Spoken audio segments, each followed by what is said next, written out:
చాలామందికి ఈ కాలం జనరేషన్లో ఉన్న వాళ్ళకి మన సంస్కృతి సాంప్రదాయాలు తెలియదు. ఇప్పటికీ ఫెస్టివల్స్లో మీరు చేసే సేవా కార్యక్రమాలు తెలియదు.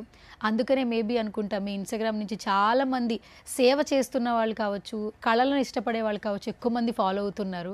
ఫస్ట్ ఆఫ్ ఆల్ ఏం చెప్తారు సతీష్ గారు? ఇంత ప్రేమను సంపాదించుకున్నారు, ఏం చెప్తారు? మొట్టమొదటిగా నేను స్వామి కరుణ లేకుండా ఇదైతే ఏది సాధించలేను అనేది మాత్రం నిజమండి. బట్ కానీ మనకి స్వామి సపోర్ట్ చేస్తున్నారు, నా వెనక ఉండి నడిపిస్తున్నారనే భావంతో నేను ఏదైనా ముందు అడుగు వేశాను. ఫస్ట్ ఎప్పుడైతే నేను ఒక భావంతో ఈ స్పిరిచువల్ లైఫ్కి అడుగు పెట్టాను, కానీ నేను ఈ సోషల్ మీడియా ఇవన్నీ కూడా 2 years క్లోజ్ చేసేసారు.